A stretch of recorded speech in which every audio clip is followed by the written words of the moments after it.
Bismillahirrahmanirrahim. Assalamualaikum warahmatullahi wabarakatuh.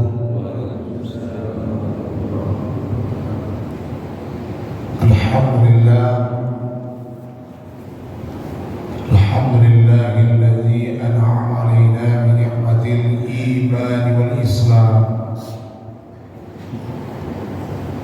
أشهد أن لا إله إلا الله وحده لا شريك له وأشهد أن سيدنا محمدا عبده ورسوله اللهم صل وسلم وبارك على سيدنا محمد وعلى آله وأصحابه أجمعين. قال تعالى: أعوذ بالله من الشيطان الرجيم. بسم الله الرحمن الرحيم.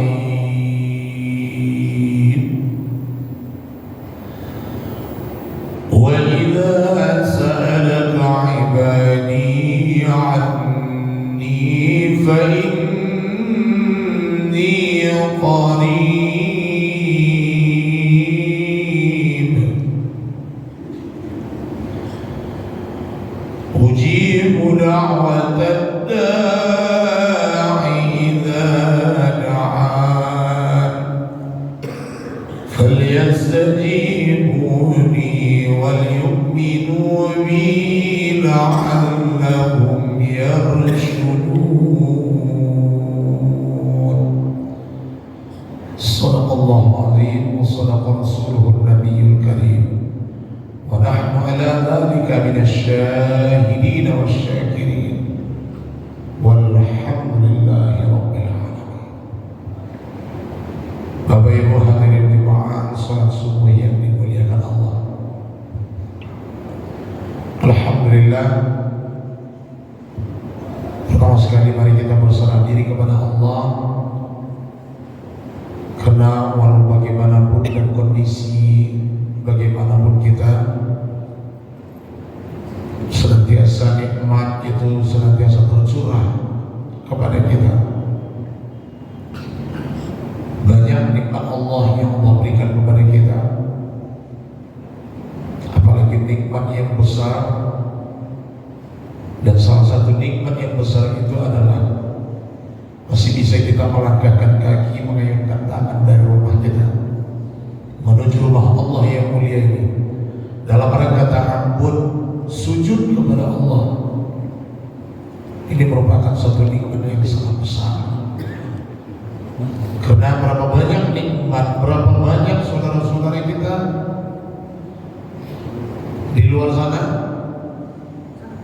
Allah berikan nikmat kesehatan, kekuatan, tapi mereka belum bisa hadir bersama dengan kita. Ini artinya ada satu nikmat paling tidak yang Allah belum berikan kepada mereka, yaitu nikmat hidayah. Belum terpanggil hatinya, belum terpanggil hatinya untuk melangkahkan kakinya menuju rumah Allah Subhanahu wa Ta'ala. Tapi kita, Allah berikan nikmat kesehatan, Allah berikan nikmat kekuatan, dan yang tidak kalah pentingnya adalah nikmat hidayah, iman dan Islam. Dorongan hati kita untuk datang ke masjid ini melaksanakan ibadah sholat subuh berjamaah yang kita lanjutkan dengan i'tikaf. Salawat dan salam kita sampaikan ke hadirat Nabi Allah Muhammad sallallahu alaihi wasallam. Insyaallah mudah-mudahan syafaat beliau jualan yang sangat kita harapkan di kemudian hari kelak. Bapak Ibu hadirin yang dimuliakan Allah, di dalam sebuah kitab, dalam kitab Durratun Nasihin, seorang seorang imam yang bernama Imam Ibrahim bin Adham, atau yang diberikan gelar, memiliki gelar Imam Al-Faqih Abu Lais. Beliau tengah berjalan-jalan di satu tempat, lalu kemudian beliau dihampiri beberapa orang anak muda dan ditanya. Anak muda, salah satu di antara anak muda ini bertanya kepada Imam Al-Faqih Abu Lais, "Ya Imam, ya, bukankah di dalam Al-Quran itu Allah sudah janji, Ud'uni astajib lakum, mintalah kepadaku, berdoalah kalian kepadaku, astajib lakum, maka doa kalian akan aku jawab." Nah, kami ini ya imam sudah lama ini meminta kepada Allah. Kami ini sudah lama berdoa dan permintaan kami ini banyak nih. Tapi kenapa ya sampai detik ini doa kami belum diijabah oleh Allah? Doa kami sampai saat ini ya imam belum dijawab oleh Allah Subhanahu wa taala, belum dikabulkan. Padahal kami sering mohon minta berdoa kepada Allah. Lalu di mana salahnya ya imam? Apa mungkin Allah itu tidak mendengar doa kami? Padahal Allah janji, minta kalian kepadaku akan kuberi. Nah, di sini Imam Al-Faqih Abu Lais, Imam Ibrahim bin Adham memberikan jawaban. Hai anak muda, Allah itu tidak pernah ingkar dengan janjinya, dan Allah itu selalu mendengar apa keluhan kalian. Allah itu mendengar apa yang kalian minta. Allah itu tidak pernah luput, nggak pernah lupa dengan janjinya kepada manusia. Kalau begitu, kalian yang salah.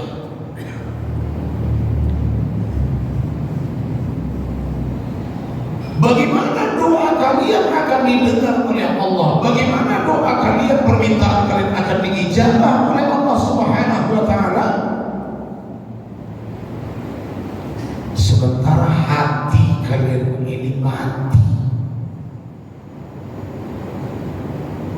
Dari hati yang mati, wahai anak muda, doa tidak akan nyambung. Ibarat kabel mic kita ini ada kabelnya ini. Kalau diputus ini di sini, nggak akan masuk suara ke atas, nggak nyambung ya, terputus. Doa itu nggak nyambung kepada Allah. Hati kalian ini mati, maka dari hati kalian yang mati itu doa tidak akan nyambung kepada Allah. Di antara anak muda ini banyak lagi. Ya imam, baik, kalau ternyata doa kami tidak diijabah Allah dikarenakan hati kami mati, kalau begitu ya imam, kasih tahu dong kami, apa yang menyebabkan hati kami ini mati? Apa yang menyebabkan hati kami ini tertutup sehingga doa kami tidak dijawab Memang Bapak Ibu, dalam kehidupan ini suatu kemalangan yang paling malang, lebih malang dari kota Malang, itu apabila doa kita sudah tidak diopeni sama Allah. Itu paling malang itu. Ketika doa tidak didengar atau tidak diijabah oleh Allah, rasanya ngapain lagi kita hidup di dunia ini? Sementara kita butuh limpahan nikmat Allah, kita butuh curahan rahmat Allah. Ini pertanyaan kedua dari beberapa orang muda tadi. Hati kalian mati, dan dari hati kalian mati yang mati itu doa tidak nyambung. Kalau begitu ya Imam, apa sih yang menyebabkan hati kami ini mati? Kasih tahu kami. Ini pertanyaannya. Baik, Bapak Ibu hadirin rahimakumullah. Pada saat itu Imam Ibrahim atau Imam Al-Faqih Abu Lais memaparkan beberapa hal yang menyebabkan hati manusia itu mati. Dan dari hati yang mati itu doa tidak nyambung. Memang beberapa ayat Al-Quran kita lihat mengungkapkan hati ini adalah sumber, hati itu adalah pusat. Khatamallahu ala qulubihim wa ala sam'ihim wa ala absarihim wa ala absarihim ghishawatun wa lahum 'adzabun 'adzim. Allah telah mengkhatam, Allah telah menutup hati mereka dan pendengaran mereka serta penglihatan mereka. Kalau sudah hati, mata, telinga tertutup,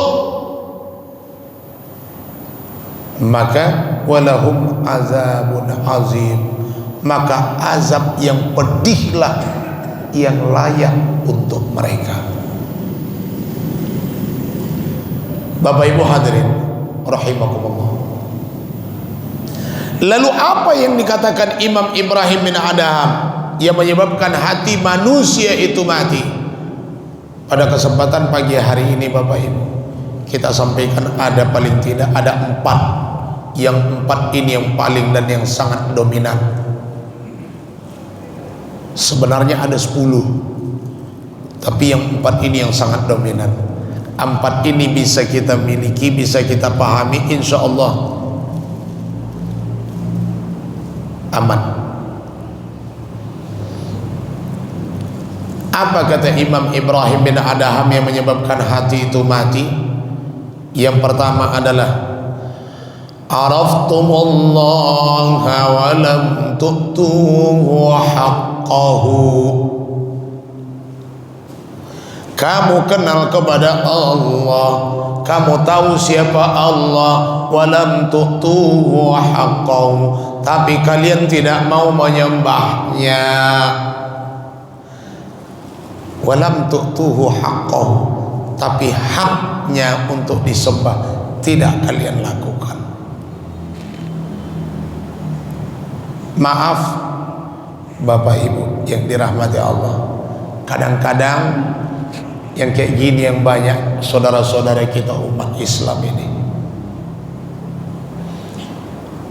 Lu Islam tidak? Iya. Kamu Islam enggak? Iya. Kenapa Islam? Karena kakek dan nenek saya sudah Islam. Sholat enggak? Nah itu dia masalahnya. Belum. Nanti Ramadan puasa enggak? Puasa sih, tapi separuh.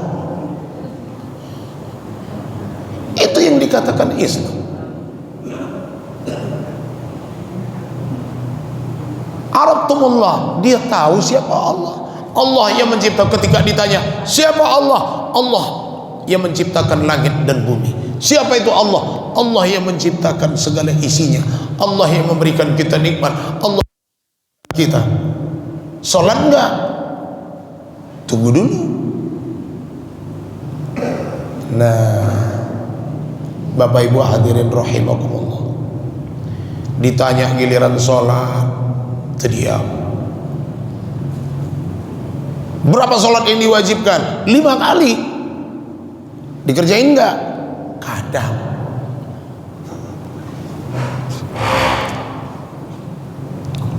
Ramadan gitu juga. Puasa tidak, tarawih enggak, hari raya iya, lebaran iya. Walah. Yang ditekoni raya mas, ya iya raya. Wong Islam kok poso ora? Ya ora.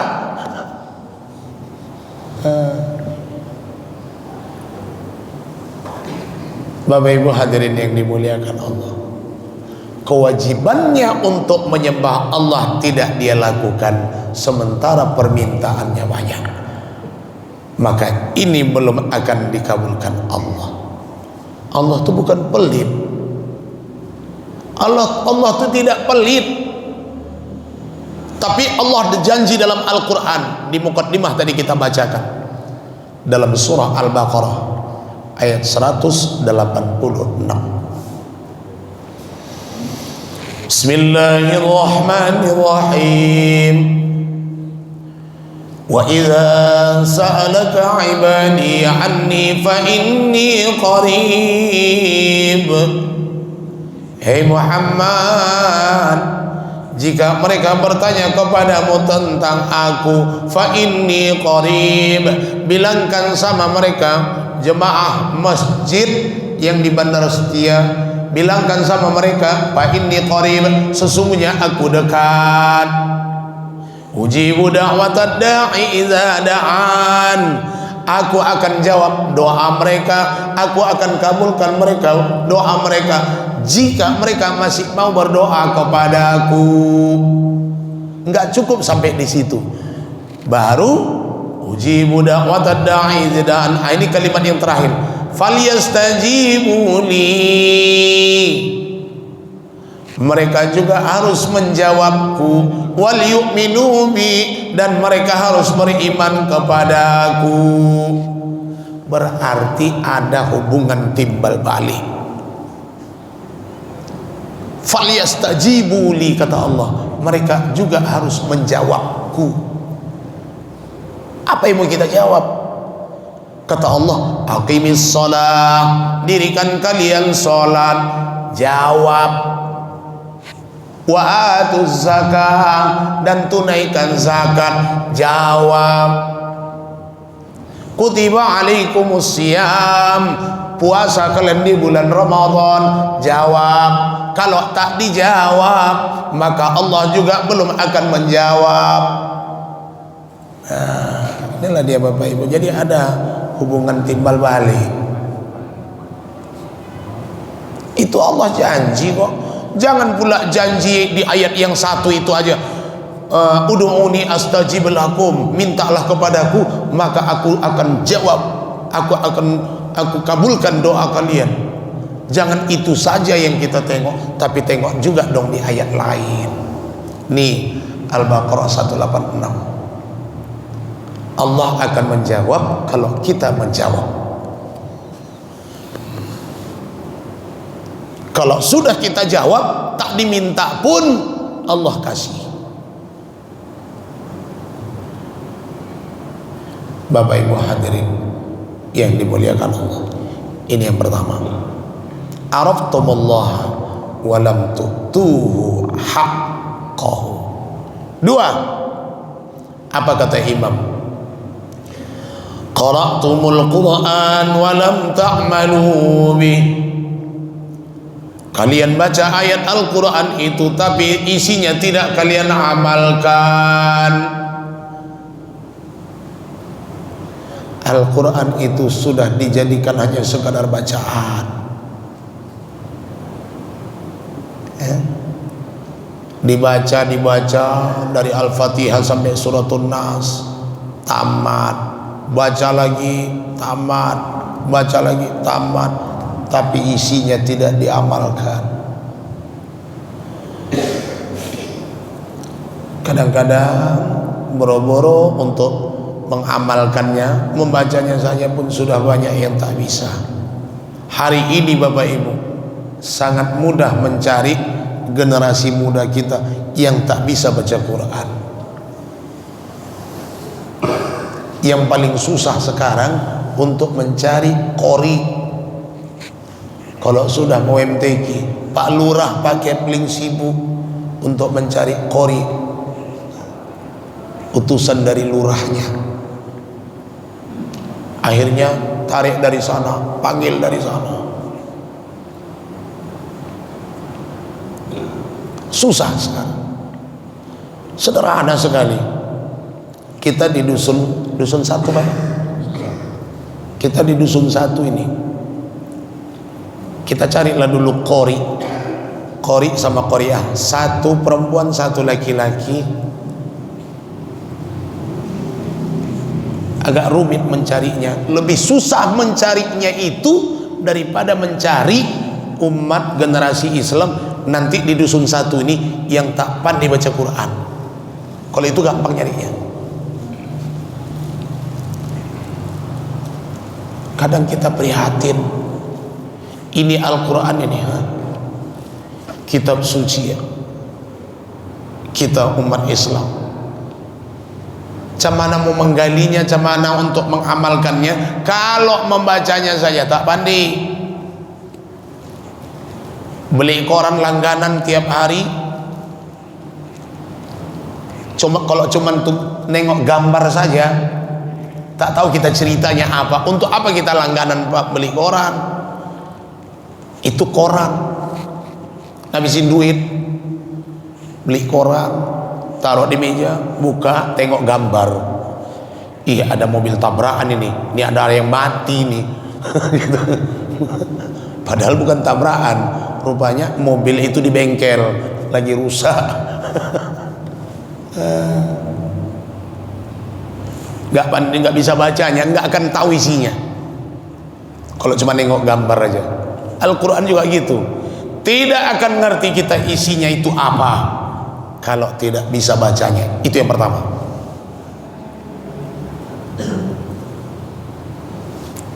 Qara'tumul Quran walam ta'malu bihi. Ini yang kedua Bapak Ibu. Kalian baca Al-Quran tapi isinya tidak kalian amalkan. Ketiga, apalagi kata Imam Al-Faqih Abulais, idda'aitum annakum ummatan Muhammadin sallallahu alaihi wasallam walam ta'malu bi sunnatihi. Kamu agung-agungkan nama Nabi Muhammad sallallahu alaihi wasallam, kamu bangga menjadi umatnya, tetapi sunnahnya kamu injak-injak, sunnahnya tidak kalian amalkan. Bagaimana hati kalian tidak akan mati? Kata Imam Al-Faqih Abulais, hati kalian akan mati. Kalian mengaku umat Muhammad, tapi syariat yang dibawa oleh Muhammad itu tidak kalian amalkan.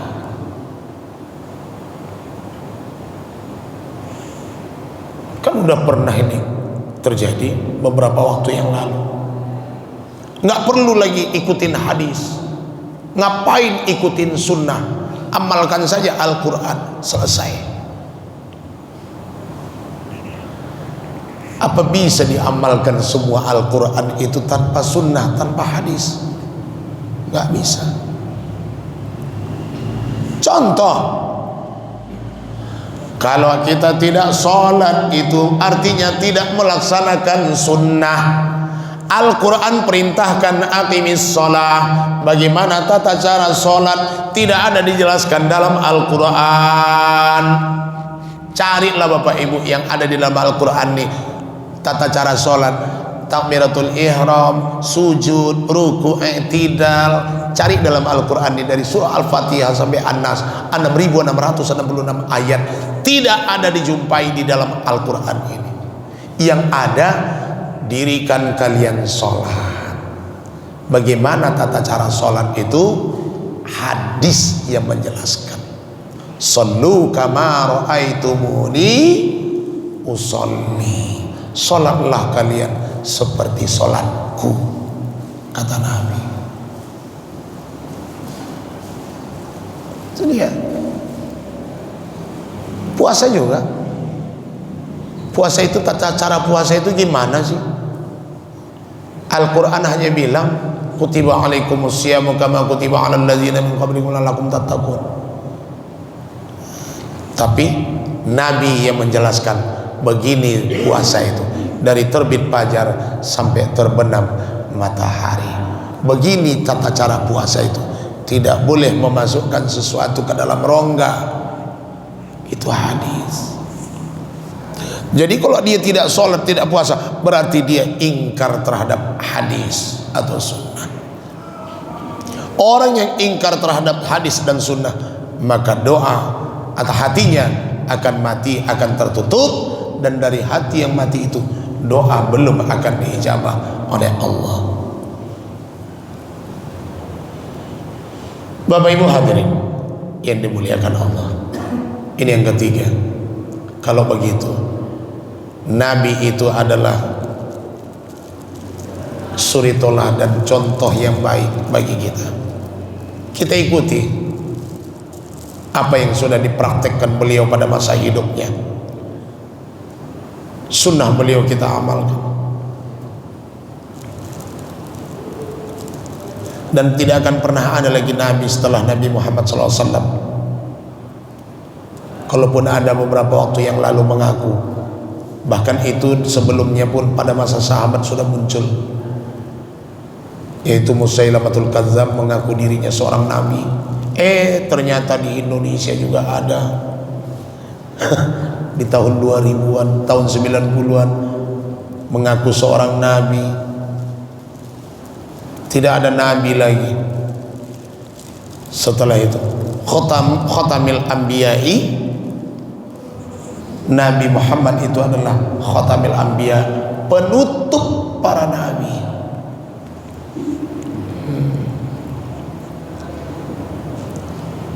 Tidak ada nabi kecuali di Tabsel Madinah sana, Nabi Ringon. Kalau itu pula lain ceritanya itu ya kan. Nabi Ringon katanya. Bapak Ibu hadirin, itu yang ketiga. Terakhir, yang keempat.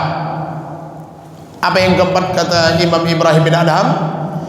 Hei anak muda yang menyebabkan hati kalian itu mati, akaltu ni'mata rabbikum walam tashkurulah.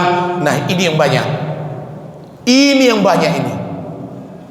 Akaltu ni'mata rabbikum, kalian makan nikmat Tuhan kalian, walam tashkurulah, tapi kalian lupa bersyukur kepadanya, tak mau berterima kasih. Kita tiap hari makan, kita punya pakaian, kita punya rumah, punya kendaraan lagi, Masya Allah, bernapas tiap hari, tiap malam, tiap detik, tiap menit, tapi tak mau sholat. Sholat itu salah satu pengaplikasian bukti kita bersyukur kepada Allah. Maka ini Allah paling benci, paling muak, kalau bahasa kitanya paling muak dia nengoknya ini. Allah paling muak nengok orang yang tak mau bersyukur ini. Dikasih hidup, dikasih enak, dikasih fasilitas, kok nggak tahu terima kasih. Ini kalau kayak gini di masyarakat pun dibuang orang ini. Iya, minta bantuan mau, membantu orang tak pernah mau. Nah, ini dibuang orang ini. Ada orang minta tolong, sibuk dia. Aduh, aku kerja pula ini hari ini. Tapi giliran kena dia, tolonglah, tolonglah. Mana mau orang nolong kalau kayak gitu. Sama orang dia tidak peduli, sama orang dia tidak mau tahu, tapi giliran dia sibuk dia. Nah inilah dia nih, memakan nikmat Allah tiap hari, memakai fasilitas Allah tiap hari, tapi tak mau bersyukur kepada Allah. Allah benci dan Allah marah.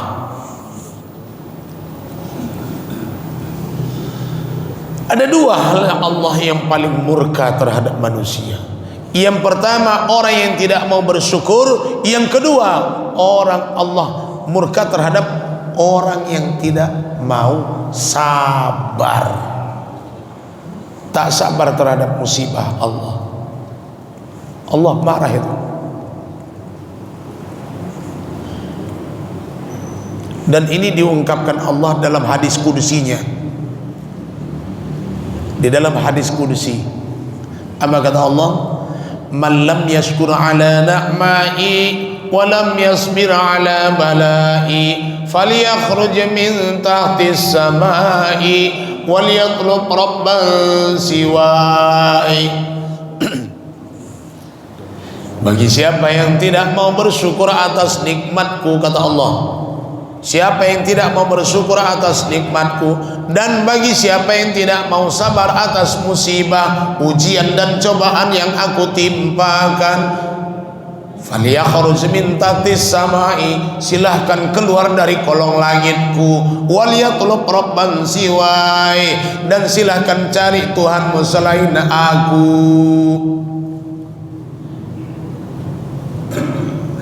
Inilah marahnya Tuhan, marahnya Allah. Diusir dari dunia ini, mau diusir dari perut bumi ini, mau cari bumi yang mana lagi? Kalau sudah katanya cerita usir, itu udah marah kali itu. Kalau bahasa kitanya marah kali. Kalau ada oma-oma bilang begini, marah sama anaknya, udah sekarang nak, bungkus pakaianmu, kumpuli pakaianmu semua, itu pintu terbuka, silahkan keluar, dan jangan akui ini lagi mamamu ya, kau cari mamamu yang lain di luar sana. Itu maksudnya apa itu? Saking marahnya itu, keluarlah si anak bawa bungkusan, keluar. Maknya udah gak ada lagi, udah dibuang dia sama mamanya, Pak ya.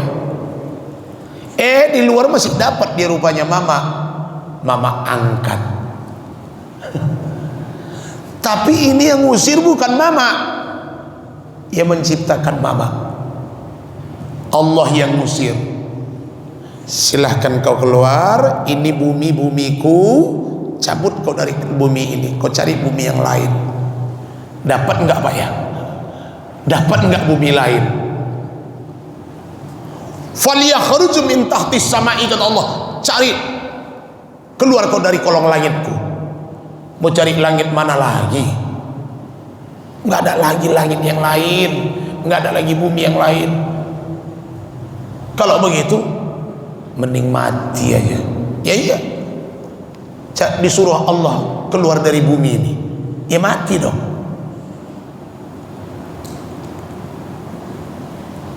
Nauzubillah, summa nauzubillah. Ini dua, orang yang tidak mau bersyukur, orang yang tidak mau sabar. Makanya ini yang sering kita ajarkan, ini yang sering kita sampaikan. Ketika ada saudara kita yang meninggal, tetangga, masyarakat, jemaah kita yang meninggal, kita datangi, apa yang kita bilang sama keluarganya?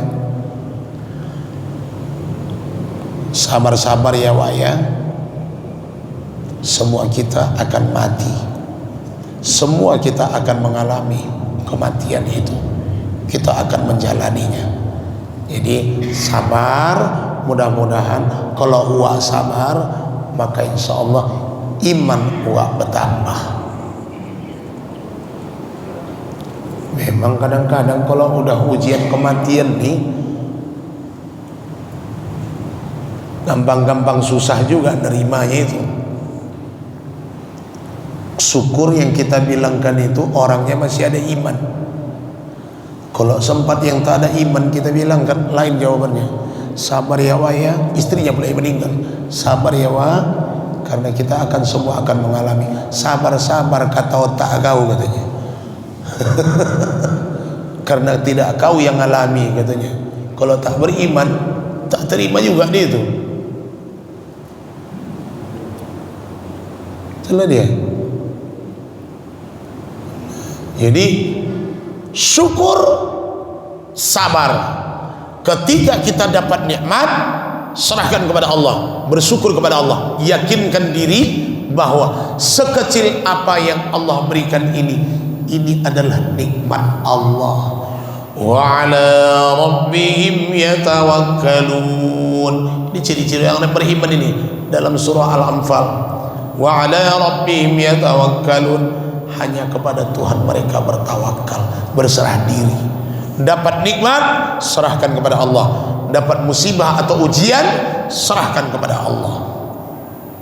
Selesai urusannya.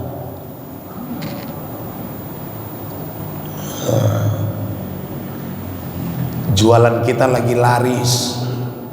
Alhamdulillah ya Allah, Engkau yang layak dipuji. Engkau yang menggerakkan pelanggan ini semua. Kuserahkan kepadamu. Maka jangan pula lupa, kalau udah cukupnya nisab dan haul, keluarkan zakatnya. Otak belum sampai nisab haul, keluarkan sedekahnya. Nggak usah banyak-banyak. Di kota Impak nunggu ini terus ini di mana-mana masjid. Kadang-kadang bukan hanya di masjid, di pinggir-pinggir jalan, di tengah jalan pun itu terletak. Nggak bisa banyak, dikit. Nggak bisa dikit, agak banyak, dikit. Dua-dua berarti kan. Kan dikit, banyak. Banyak, dikit.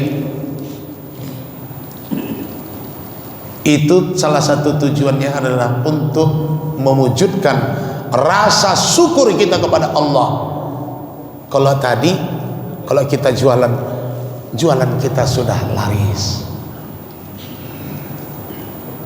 Usaha kita dimuluskan Allah, usaha kita lancar, serahkan kepada Allah. Wa ala rabbihim yatawakkalun, bersyukur kepada Allah. Allah berikan rezeki, Allah cucurkan rezeki luar biasa, melebihi dari biasanya, keluarkan zakatnya. Belum memenuhi awal nisab, saya bilang tadi, keluarkan sedekah. Ketika ditimpa musibah, wa ala rabbihim yatawakkalun, serahkan kepada Allah. Ya Allah, istri awak yang meninggal itu tadi, ini istriku ya Allah, tapi istriku milikku sementara, tapi yang mutlak ini adalah milikmu. Istri itu kan titipan, anak itu titipan, namanya titipan sementara. Lebaran kita pulang kampung, kereta takut ditinggal di rumah, titip sama orang. Ini namanya titipan. Nanti balik kita dari kampung, kereta ini diambil lagi nih. Jadi yang tempat nitip, jangan dulu menganggap kalau itu punya kita. Kalau itu punyamu, jangan. Ini titipan. Begitu orang yang pulang dari kampung, serap datang, wah, mau ngapain? Mau ngambil kereta. Oh, nggak bisa. Gitu. Ini kan aku titip sama Uwa kemarin waktu aku mau pulang kamu. Oh, nggak bisa. Ini punya aku. Ya marah. Enak kali. Kita kan janjinya titip. Iya. Tapi kan udah kupakai selama seminggu ini. Janganlah kau ambil. Nggak boleh. Allah datang. Hei, ini istriku kau ambil ya. Oh jangan. Ini punya aku, ini istriku. Nggak bisa. Aku kan nitip. Ya nggak bisa. Ini istriku, milikku ini. Jangan kau ambil. Nggak bisa. Tapi yang benar, wah kereta ku ambil ya. Oh iya, silahkan. Kan kereta Uwa. Aku kan hanya menerima titipan, amanah. Alhamdulillah aman. Silahkan dibawa. Makasih ya Wak ya. Yo sama-sama. Istrimu saya ambil ya, kata Allah. Silahkan ya Allah, karena istriku ini milikmu. Silahkan ambil. Anakmu ku bawa ya. Ya silahkan ya Allah, ambil. Ku bawa semua ya. Silahkan. Toh aku datang ke dunia ini nggak bawa anak kok dulu. Masya Allah. Siapa yang kayak gitu Bapak Ibu? Hartamu ku ambil semua ya? Ya silahkan, kan punyamu semua ya Allah, aku hanya minjem. Siapa itu? Nabi Ayub alaihissalam. Istrinya habis, anaknya habis, istri tinggal satu, harta habis. Udahlah sakit, mending kalau sakitnya 3 hari sebulan. Ini 9 tahun lebih kurang. Istri ada yang meninggal, ada yang minta cerai, anak meninggal, harta habis, dimiskinkan sama Allah. Marah Nabi Ayub? Enggak, karena Nabi Ayub sadar istriku ini milik Allah. Ya udah, kalau dia minta cerai, ku ceraikan, karena dia tidak sanggup punya suami kayak gini, penyakitan. Hanya satu yang setia. Memang Bu, mau 4 pun istrinya, mau 10, kan ada 10 tuh ya, media tuh ada 10 istrinya. Yang betul-betul itu yang pertama itu. Hanya satu yang setia kan, Siti Rahmah, setia menemani sampai ajal menjemput. Anaknya habis. Itu betul-betul ujian tingkat dewa, itu istilah anak muda sekarang. Ujian tingkat tinggi, entek kabeh. Itu Nabi Ayub alaihissalam. Tapi apa yang dia lakukan? Tetap dia tunduk dan sujud kepada Allah subhanahu wa ta'ala. Bahkan iblis membisikkan kepada Nabi Ayub. Apa kata iblis? Ayub, katanya, kan lebih tua iblis. Ayub, kau kan nabi, kau kan rasul, penyakit kau ini udah parah. Kau minta sama Allah supaya penyakit kau ini disembuhkan sama Allah. Allah tuh maha pemurah. Kau minta sama Allah biar disembuhkan penyakitmu ini. Itu kata iblis. Apa jawab Nabi Ayub alaihissalam? No, tidak. Aku tidak akan mohon-mohon sama Allah supaya disembuhkan penyakitku ini. Loh kok gitu? Iya, kalau itu yang aku lakukan berarti aku takut, aku khawatir kalau aku tidak tergolong orang yang sabar. Masya Allah. Begitulah Nabi Ayub alaihissalam. Jadi Bapak Ibu, itu satu contoh barangkali. Anaknya, istrinya, hartanya diambil sama Allah. Jadi kita pun nggak akan beda itu. Bakal gitu juga nanti. Ketika harta kita dicabut, diambil Allah, dengan cara apa? Bisa saja mungkin kereta kita hilang, emas kita jatuh, duit kita hilang, rumah kita barangkali kebakaran, nauzubillah, summa nauzubillah. Itu harta. Istri kita, suami kita Bu meninggal duluan, anak kita meninggal, ayah kita, orang tua kita, mertua kita, ya udah, karena kita sifatnya minjam. Dulu kita lahir ke bumi ini tak punya istri, tak punya suami, apalagi anak, tak punya. Jadi kalau diambil Allah, ikhlaskan. Itulah dia kalau orang-orang yang sabar itu. Bapak Ibu hadirin yang dimuliakan Allah, inilah yang terakhir, yang keempat nih tadi. Ya, akaltu ni'mata rabbikum wa lam tashkurulah.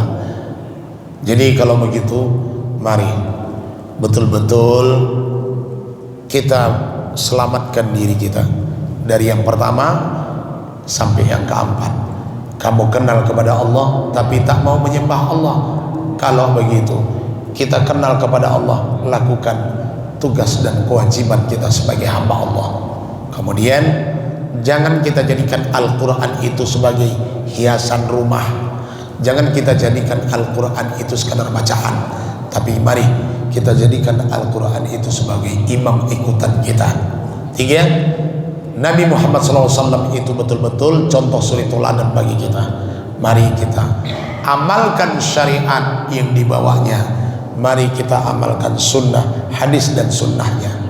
InsyaAllah selamat kita. Yang ketiga, semua yang kita miliki di dunia ini adalah milik Allah. Silahkan, kata Allah, pakai, silahkan makan, silahkan diminum, silahkan manfaatkan sepuas-puasmu, tapi jangan lupa bersyukur kepada Allah Subhanahu wa ta'ala. Bapak Ibu, ini saja barangkali yang dapat saya sampaikan. Namun sebelum nanti kita tutup dengan doa, kami berikan waktu beberapa menit kepada Bapak Ibu. Mungkin ada yang mau bertanya, insya Allah akan kita tanggapi, kita jawab. Jika belum terselesaikan, nanti kita jawab pada pertemuan yang akan datang. Demikian saja. Billahi taufiq wal hidayah. Wassalamualaikum warahmatullahi wabarakatuh.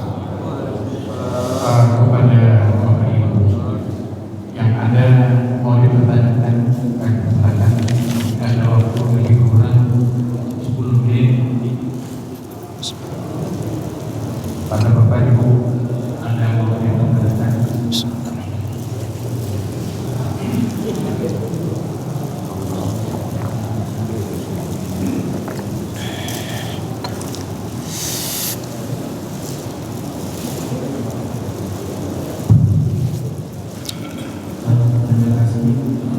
Sebelum saya bertanya, saya mohon maaf kalau yang saya tanya ini tidak banyak.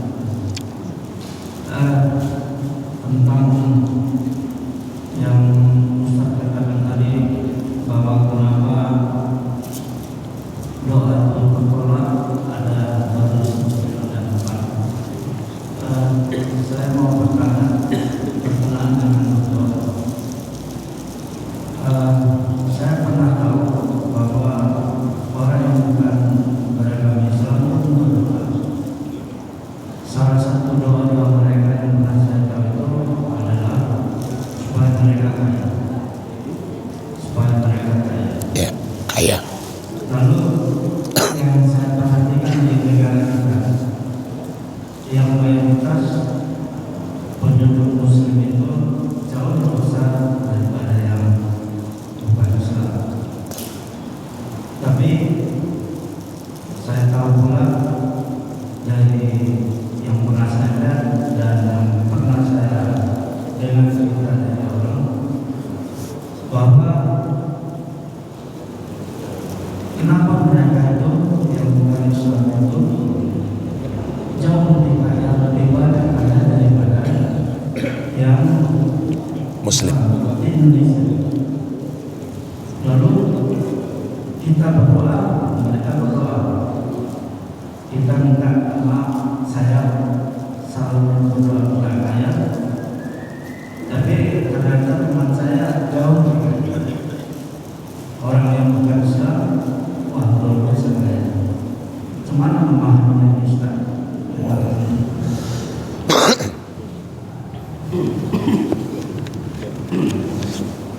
Langsung aja Ti, langsung jawab. Baik, terima kasih. Ini yang bertanya satu, tapi jawabannya untuk kita semua tentu Pak ya. Sederhana, betul. Kita melihat, kita bisa berkaca di Indonesia. Bahkan kita tahu ada salah satu suku di Indonesia ini hampir nggak pernah kita tengok miskin itu. Padahal dia bukan Muslim kan gitu. Salah satu suku. Kita tahu. Asal suku itu kaya. Oh. Nah, kan gitu Pak ya. Bahkan di sisi lain juga ada suku yang lain tapi non Muslim juga. Satu yang harus kita pahami dulu, biar kita tidak salah paham dan tidak salah fokus. Pertanyaannya ini khusus untuk kita umat Islam. Semua doa kita Allah jawab, Allah kabulkan. Tapi dengan 3 cara. 1, Allah akan kabulkan doa kita sesuai permintaan. Kita minta A, diberikan Allah A. Kita minta kaya, diberikan Allah kaya. Kita minta lulus PNS, diberikan Allah. Itu jawaban yang pertama, dijawab sama Allah. Tapi ini sedikit ini untuk khusus untuk orang muslim Pak ya. Ini sedikit. Kenapa? Allah kan janji, Allah lebih tahu apa yang kita tidak tahu. Artinya Allah lebih tahu apa yang terbaik untuk kita daripada kita yang punya badan. Inilah yang kedua. Allah, ini yang kedua ini yang banyak. Allah memberikan jawaban, Allah akan mengabulkan doa kita, tapi tidak sesuai dengan permintaan, tapi lebih baik dari permintaan kita. Kita tak tahu kadang. Kita minta kaya, Allah beri kesehatan. Kan lain ya. Mana lebih berharga? Jauh lebih berharga kesehatan. Itu jawaban yang kedua. Allah kabulkan doa kita. Tapi kenapa kita merasa tidak gitu? Kita merasa tidak dikabulkan karena tidak sesuai dengan permintaan kita, tapi justru jauh lebih baik dari apa yang kita minta. Itu Allah sayang. Cara Allah mengabulkan yang ketiga, Allah kabulkan doa kita, tapi bukan sekarang. Kenapa ditunda? Lagi-lagi ini bukan tidak tepat waktunya. Allah lebih tahu. Kita minta ini minta itu, tapi tidak ini waktunya. Kapan waktunya? Allah lebih tahu. Nanti mungkin 2 bulan yang akan datang, di situ kita disibukkan dengan sesuatu, maka disitulah Allah jawab. Itu masalah yang pertama, doa itu. Yang kedua, kenapa mereka non muslim? Kadang-kadang kita tengok secara umum, betul itu Pak, Bapak Ibu, mereka itu lebih kaya. Kaya itu kan harta. Dari jawaban yang 3 tadi kan sebenarnya udah terjawab, tapi boleh juga. Kenapa mereka itu lebih kaya? Bahkan salah satu suku tadi, salah satu suku tertentu, ingat, dunia ini adalah surga bagi mereka-mereka. Kita tidak. Maka Allah dengan adilnya Allah, dengan sifat adilnya Allah, Allah berikan surga itu kepada manusia di dunia ini. Yang memilih, yang mempunyai surganya di dunia ini. Kita tidak. Kehidupan kita bukan ini, tujuan kita bukan ini. Ini hanya sementara aja. Tujuan kita adalah akhirat, alam baqo. Itulah surga kita nanti. Yang kita sibukkan di dunia ini kan ke sana. Bagaimana supaya kita mendapatkan surga itu nanti? Bukan di dunia ini. Jadi Allah lagi memberlakukan sifatnya yang adil itu. Dengan adilnya Allah, Allah berikan surganya, surga manusia itu di dunia ini, yang tidak memiliki surga sama sekali lagi, tidak lagi punya surga sama sekali di akhirat, di alam baqo. Siapa itu? Ya mereka. Mereka nggak ada surganya lagi. Innal ladzina kafaru min ahlil kitabi wal musyrikina fi nari jahannama khalidina fiha. Surah Al-Bayyinah. Sungguhnya orang-orang kafir, orang para ahli kitab dan musyrik, orang-orang yang mensekutukan Allah, di neraka tempatnya, khalidina fiha, kekal mereka selama-lamanya. Kita kekal enggak? Enggak. Itu jaminan umat Nabi Muhammad SAW. Andaikan pun masuk neraka, tidak kekal, enggak, ujung-ujungnya tetap masuk surga, insya Allah. Jadi gitu Pak ya. Jadi kalau ditanya kok bisa ya mereka kayak gitu kayak karena itu surga mereka. Allah tengah memberikan surga itu kepada mereka di dunia ini. Tapi dibandingkan surga dunia dengan surga akhirat, nggak ada apa-apanya, kecil. Silakan. Coba Bang. Surga.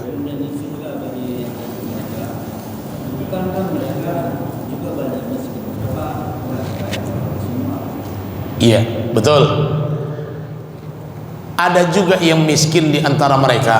Kembali kita kepada sunnatullah. Ya, kalaupun dia, andaikan pun dia non muslim, tapi tetap berlaku. Kalau dia tidak berikhtiar, maka Allah tidak akan berikan rezeki itu kepada mereka. Ini kan rahmat ini, antara nikmat dan rahmat. Nah ini rahmat ini. Rahmat itu Allah akan berikan kepada seluruh makhluknya, tidak hanya manusia, tapi tergantung manusianya. Kalau manusianya mau berikhtiar, maka itu akan Allah berikan. Ya miskin mungkin ya, mau dia muslim atau non muslim, kalau dia tidak berusaha, maka Allah tidak akan bukakan pintu rezeki. Karena di dalam surah Luqman itu Allah sampaikan, rezeki itu sudah ada, tinggal manusia hanya mengejar dan menjemputnya. Kata kejar dan menjemput itu, itulah dia pekerjaan ikhtiar. Jualan itu adalah ikhtiar. Bercocok tanam, bertani itu adalah ikhtiar. Menggali paret itu adalah ikhtiar. Jadi rezeki itu sudah ada. Ya bisa saja Pak, mungkin kurang, atau jangan-jangan usahanya nggak ada dilakukan, kurang maksimal, maka Allah belum buka keran. Apakah dia itu yang muslim atau yang non muslim, urusan rezeki itu tetap sama, kerannya itu, rezeki itu ada, tinggal kitanya manusia ini. Tapi yang jelas, kalau dia berusaha, kalau dia non muslim berusaha betul dia, maka kerannya itu akan Allah buka besar. Kenapa? Karena ini dunia, ini surga mereka. Tapi kalau kita belum tentu juga. Ada juga memang yang luar biasa kan. Kalau kita bicara materi Pak ya, karena lagi-lagi kekayaan harta yang banyak itu sebenarnya bukan jadi ukuran bahagia sengsaranya manusia di dunia. Toh nyatanya banyak orang yang punya harta banyak, tapi dari ubun-ubun sampai ujung kaki penyakit semua. Kenapa? Karena tak tenang pikirannya dalam kehidupan ini. Baik, itu yang pertama. Yang kedua, silakan, masih ada Bapak Ibu? Ini karena waktu udah jam 7, masih ada lagi pekerjaan yang lain. Kita pada ya Pak, mungkin masih ada lagi mengajar untuk bulan berikutnya. Insya Allah, insya Allah. Insya Allah boleh. Sekian, mari kita tutup dengan doa. Bapak Ibu hadirin, mari sama-sama kita bermunajat kepada Allah. Kita mohon kepada Allah yang pertama, semoga yang kita lakukan pada pagi hari ini betul-betul amal, catatan ibadah amal bagi kita di hadapan Allah Subhanahu wa taala.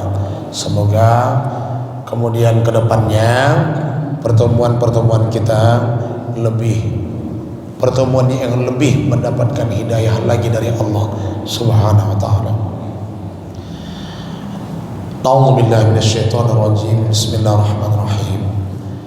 Alhamdulillahi rabbil alamin, wassalatu wassalamu ala asyrafil anbiya'i wal mursalin wa ala alihi wa ashabihi rasulillahi ajma'in.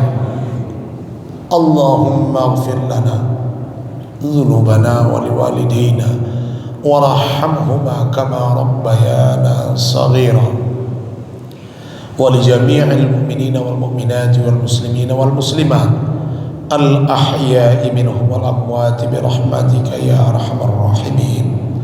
اللهم اجعل جمعنا هذا جمعا مرحوما وتفرقنا من بعده تفرقا معصوما اللهم أرنا الحق حقا وارزقنا اتباعه وأرنا الباطل باطلا وارزقنا اجتنابه ربنا آتنا في الدنيا حسنة وفي الآخرة حسنة وقنا عذاب النار وصلى الله وسلم عليه والحمد لله رب العالمين تقبل الله منكم